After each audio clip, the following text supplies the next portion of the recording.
Our power-hungry, narcissistic, ketamine-addicted, unelected billionaire shadow president Elon Musk isn't satisfied with the amount of power that he has at the moment, and he wants more.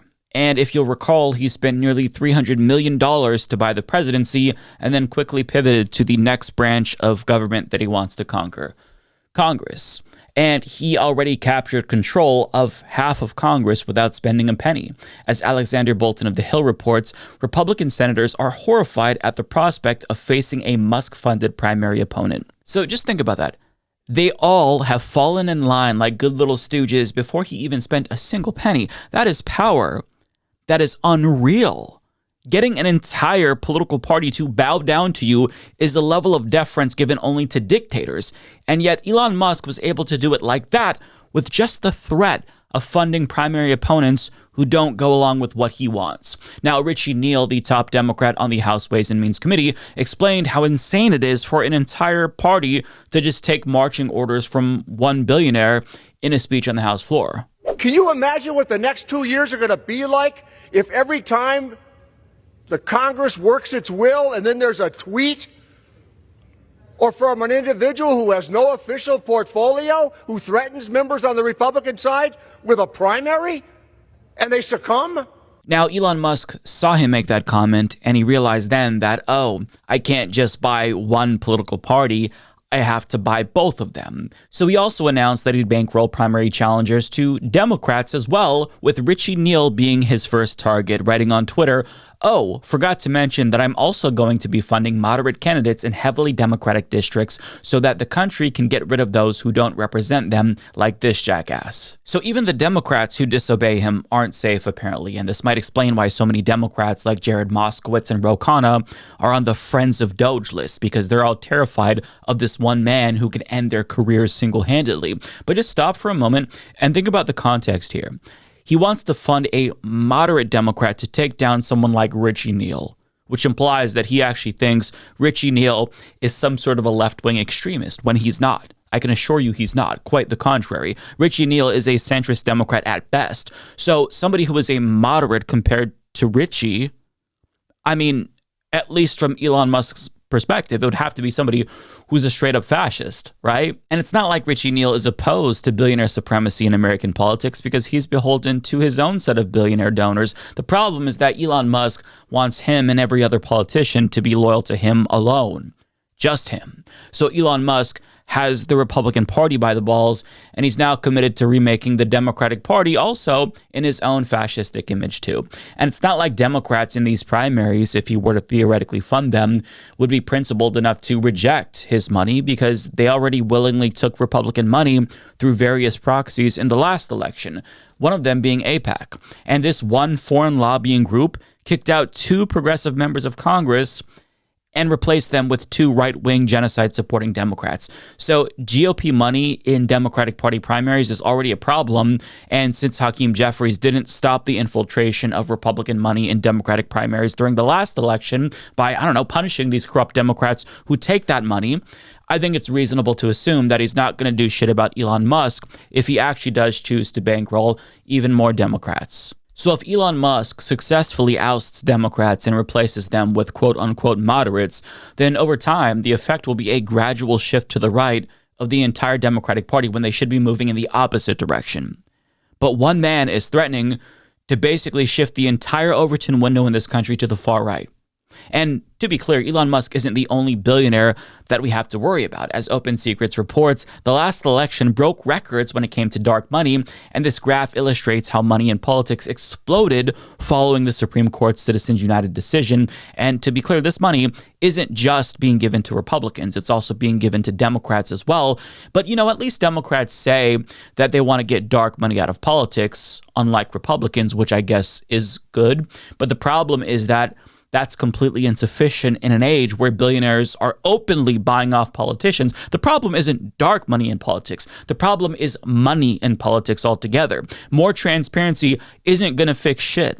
And I don't think any of us truly understand just how damaging Citizens United has been to American democracy.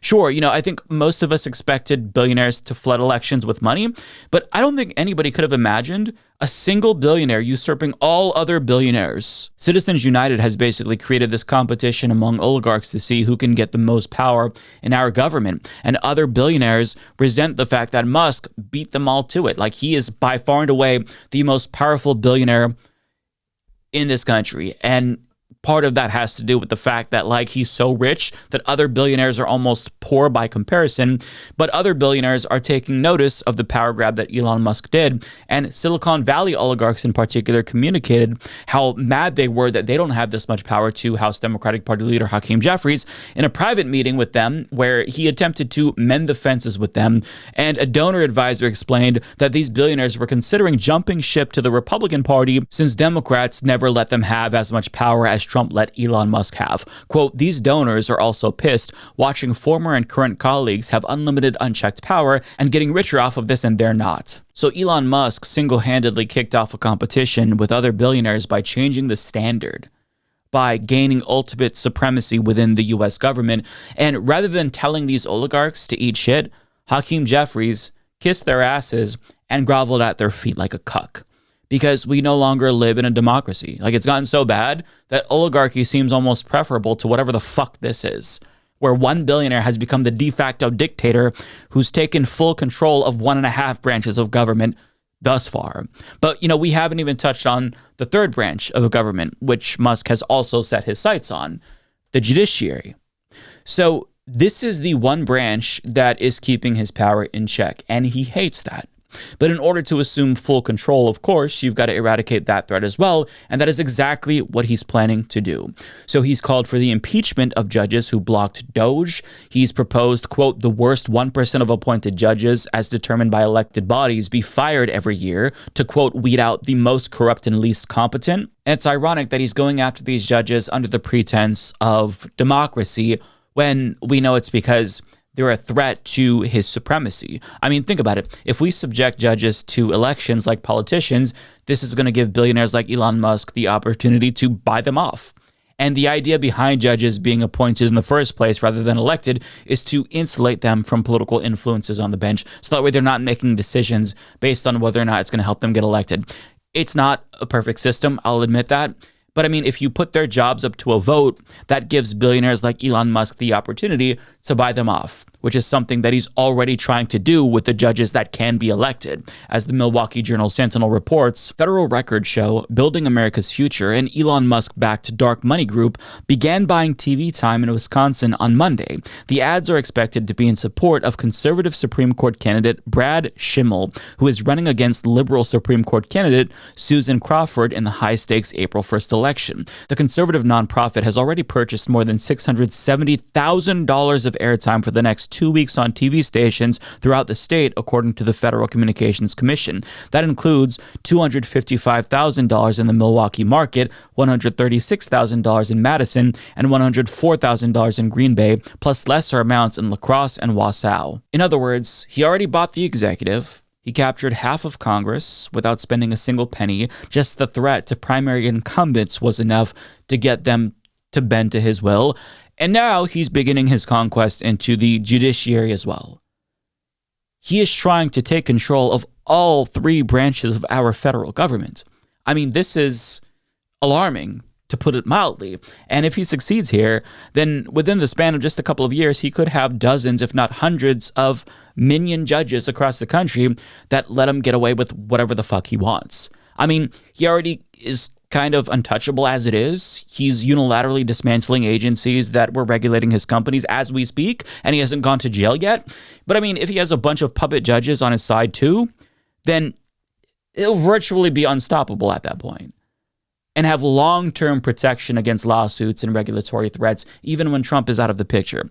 But he isn't there yet, and the judiciary is still a huge thorn in his side. And to show you what I mean, so Democratic attorneys generals have filed a lawsuit to stop DOGE's illegal actions, arguing that it violates the separation of powers clause in the U.S. Constitution, which is obvious. And in response, Trump's administration claimed that Musk actually isn't in charge of DOGE, despite what we've been told. But that begs the question, okay, if he's not in charge of DOGE, then what the fuck is his role in this administration? And the bullshit answer that was given to us by the White House press secretary is as follows. So what is his role at DOGE? Sure, I'm happy to clarify.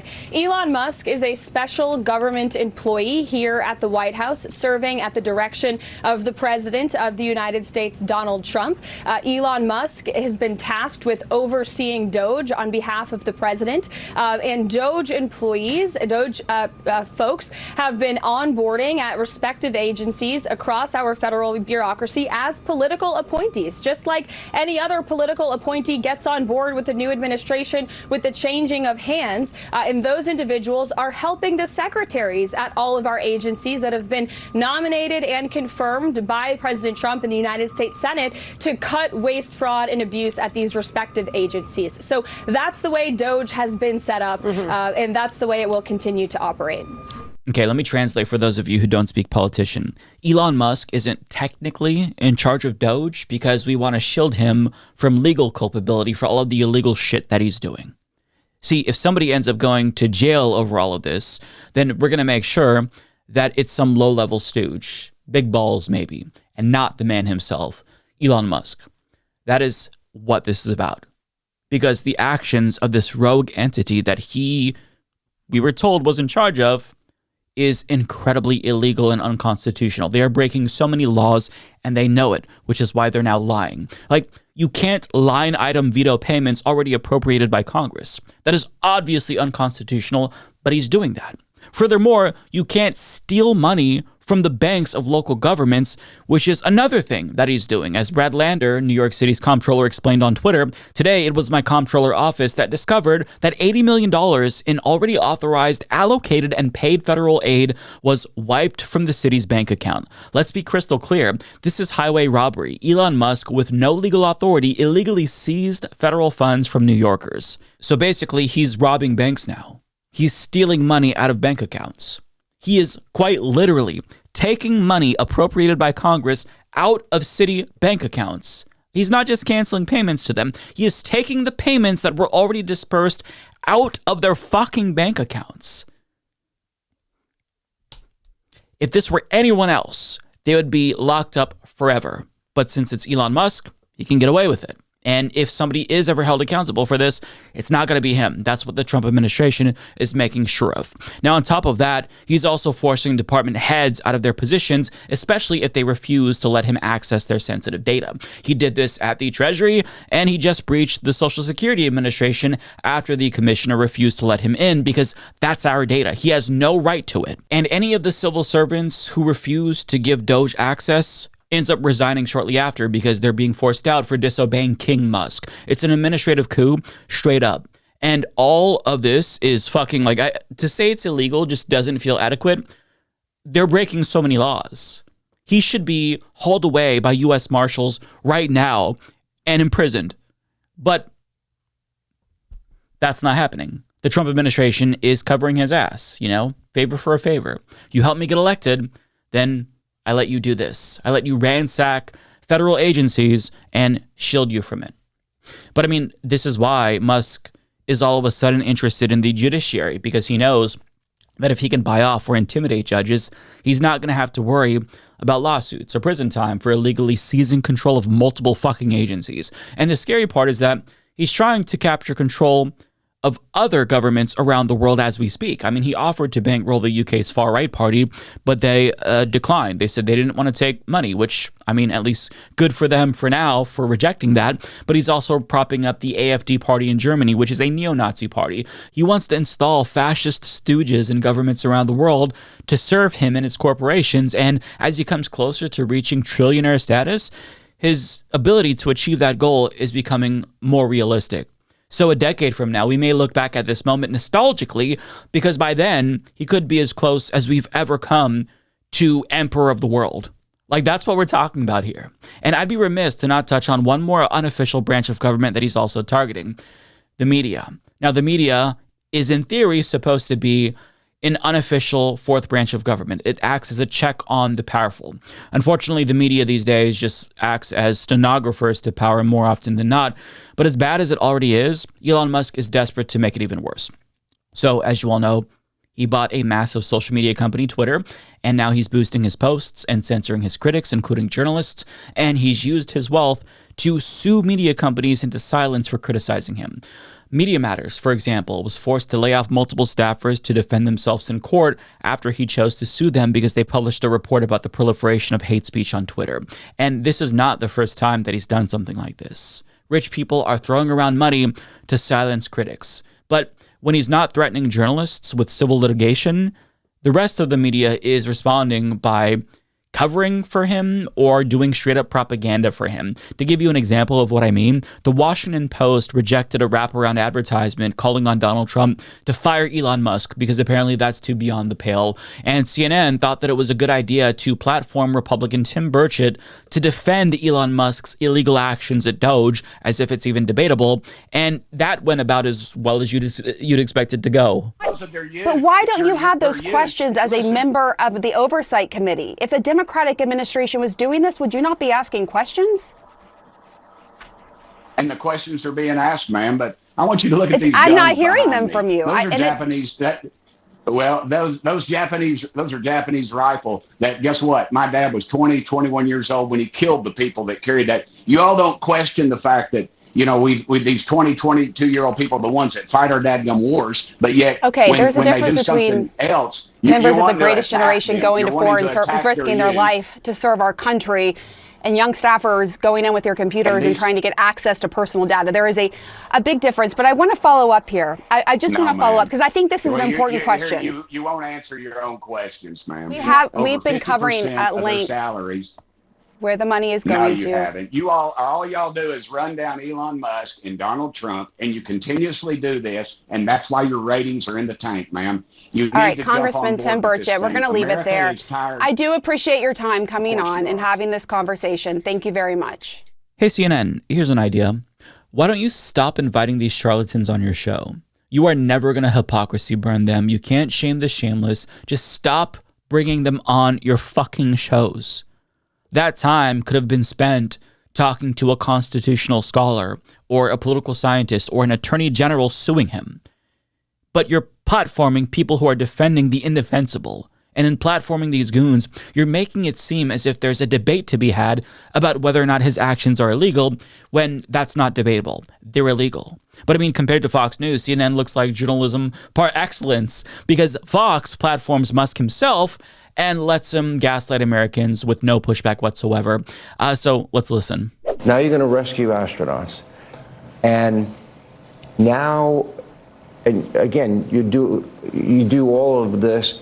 I would think liberals would love the fact that you have the biggest electric vehicle company in the world. Yeah, I mean, I used to be adored by the left, you know. Yeah, not anymore. Less so these days. He killed that, huh? I mean, less so. I really didn't. Well, I mean, this whole sort of like, you know, they call it like Trump derangement syndrome. Yeah. And I didn't, you know, you don't realize how real this is until like you can't reason with people. So like I was at a friend's birthday party in LA, just a birthday dinner, and it was like a nice, quiet dinner, and everyone was behaving normally. And then I happened to mention, this is before the election, like a month or two before, I happened to mention the president's name. And it was like they got shot with a dart in the jugular that contained like methamphetamine and rabies, okay? And they're like, wow! And I'm like, what is wrong? Like, guys, like, you can't have like a normal conversation. Yeah. And it's like, it's like they become completely irrational. Okay, first of all, the main problem is you, fucko. Trump is a dangerous fascist, but at the moment it seems like you're the one who's pulling all of the strings and doing the most damage. And Kyle Kulinski made such a good point. He said that basically Elon Musk is everything that Republicans said George Soros was, but worse. And what we're seeing here from Elon Musk is cope, because he's trying to frame opposition to him and DOGE as Trump derangement syndrome to make it seem as if the real issue is irrational hysteria over Trump, which implies that none of us would be concerned with what he's doing if this were happening under a different administration, but that's horseshit. People are right to be concerned about the richest man in the world, who happens to be a Nazi, who wasn't elected by anyone, remaking our entire government to the benefit of his multiple corporations. I mean, if they haven't accused you of having Trump derangement syndrome, that tells me that you're not paying attention and you're not doing enough to speak out. But to be clear, ignorance and stupidity aren't the only issues here. The problem is that there's a sizable portion of the population in America that has been brainwashed into thinking that late-stage capitalism is good. And they've waged information warfare on the working class to dupe them into thinking that a government by and for the rich is actually a good thing, because either that wealth is going to trickle down to them at some point, or one day when they're billionaires, you know, they'd get to keep all of their hard-earned money. And all of this talk of information warfare and brainwashing, like, I don't want you to think that I'm being conspiratorial, because a prominent Fox News host admitted it when talking about how hysterical the anti-Musk people are being. Dana, we are waging a 21st century information warfare campaign against the left, and they are using tactics from the 1990s. They are holding tiny press conferences, tiny little rallies. They're screaming into the ether on MSNBC. This is what you call top-down command and control. You get your talking points from a newspaper, and you put it on the broadcast network, and then it disappears. What you're seeing on the right is asymmetrical. It's like grassroots guerrilla warfare. Someone says something on social media, Musk retweets it, Rogan podcasts it, Fox broadcasts it, and by the time it reaches everybody, millions of people have seen it. It's free money. Look, if I'm being honest, I can't say I disagree. They have won. But think about it. Income and wealth inequality has surpassed Gilded Age levels, yet we have millions of Americans idolizing billionaires like Elon Musk because they all think that they're temporarily embarrassed billionaires themselves. They actually think that they can be rich too, when that's not going to happen, right? You're idolizing people who are fucking you over if you think this guy is a good person or somebody to look up to. He is buying politicians to keep you down in perpetuity. People think that 100 millionaires like Joe Rogan, who platforms 100 billionaires, is looking out for the little guy. I mean, this is how mental we've become as a society. The right-wing ecosystem that Waters is referring to has completely flipped truth on its head, and they have been victorious. They won. And the left can't even compete. But it's not because we're less persuasive or interesting. It's because we simply lack the capital needed to compete, because we're a threat to capital. Ask yourself, why do right-wing billionaires invest so heavily in outlets like PragerU and the Daily Wire? Think about it. Is it because they love the sound of Ben Shapiro's mellifluous voice? Of course not. It's because Ben Shapiro is spreading propaganda in service of the billionaire class, so his audience never questions the status quo. He gets them to think that so long as the threat of woke or DEI is eliminated, then everything is copacetic, until, of course, they make up a new boogeyman. But compare that to leftists who say things like billionaires shouldn't exist and we should abolish capitalism. Do you think that that's going to attract investors? I mean, there's a very specific reason why so many leftists and liberals become right-wingers, but virtually no Republicans become left-wingers. Talking about media, of course. It's because money. The left is automatically going to be at a disadvantage in a late-stage capitalist system because we pose a threat to the status quo.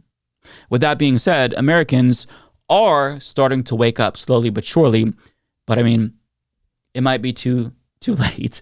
I don't want to be like overly cynical, but it just might be too late. Now, I'm glad that Americans are realizing that there is a class war being waged on them, but their collective realization of that is why billionaires like Elon Musk are trying to obtain more power as quick as possible, so that way they can crush the peasants before they're even able to break out the pitchforks. But at the end of the day, the threat that billionaires pose cannot be overstated.